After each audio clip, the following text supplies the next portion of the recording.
Welcome बच्चों। हमारे पास आज हेडिंग है डेरिवेटिव बाय लॉगरिथमिक मेथड और क्वेश्चन है डिफरेंशिएट द फॉलोइंग।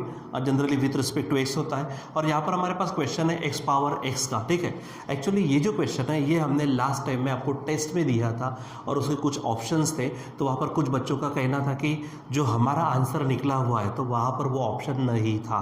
ठीक है, तो चलो बच्चों इस क्वेश्चन को देखते हैं ताकि आपका जो डाउट है इसमें वो क्लियर हो जाए। ठीक है, जैसे कि हम इसका आंसर की बात करते हैं तो हमेशा की तरह हम यहाँ पर लेंगे late.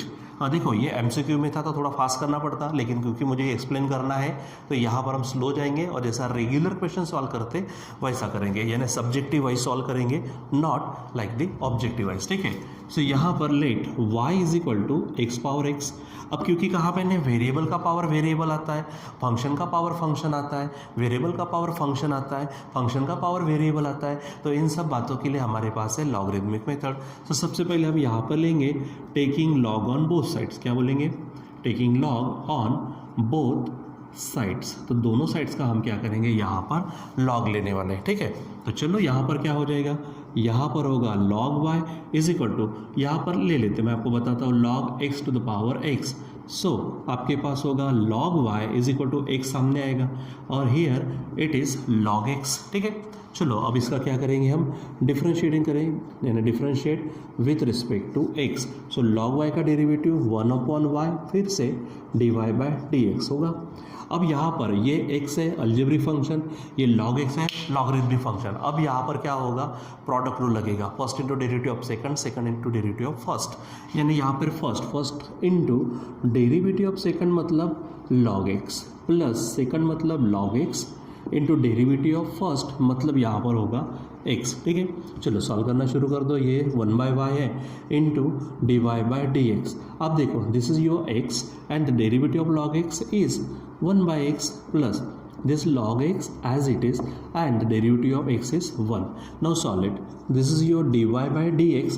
Now transfer this y to the right hand side, that will be y into, now check it, x x divided by x, that will be cancelled out, so there remains 1 plus this is log x just, क्योंकि 1 से multiply करने के बाद में आपको वही मिलता है। ठीक, अब मेरे बच्चों यहाँ पर देखो आप कि dy बाई डी एक्स है, ये जो y है y की वैल्यू आप यहाँ से पुट कर लेंगे, x पावर x है। ठीक, अब यहाँ पर कुछ बच्चों का ये आया है कि 1 प्लस log x, और आप लोगों का कहना था कि सर ये ऑप्शन वहाँ पर नज़र नहीं आया।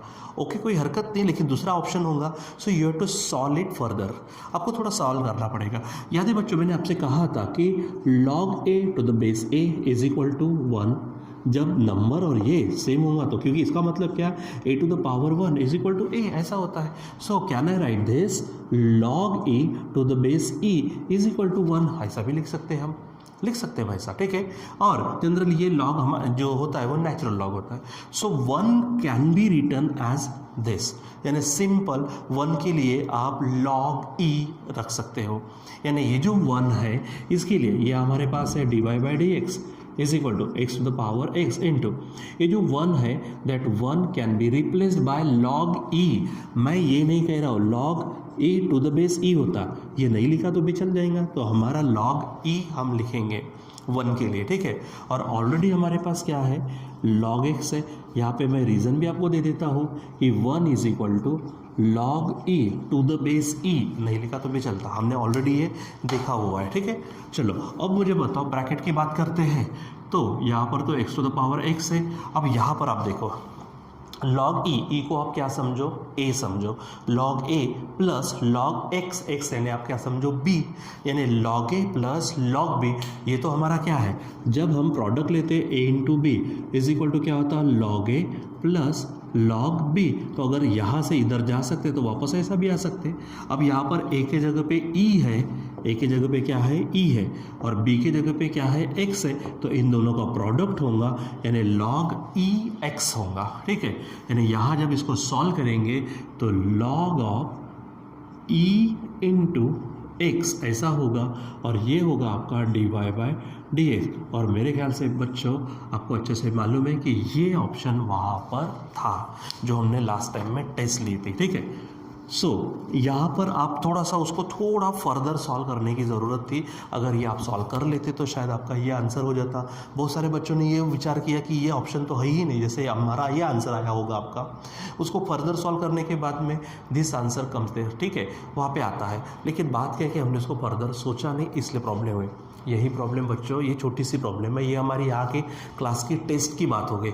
ये अगर एग्ज़ाम की बात होती है, अगर आपके CET की बात होती, JEE नीट की बात होती, तो वहाँ पे तो आपका सीधा चला जाता। तो थोड़ा सा विचार करके इसको बराबर सॉल्व कर लिया करो। ठीक है बच्चों, तो आज के लिए बस इतना ही, बाकी का कंटिन्यू करेंगे हम बाद में। Till then bye.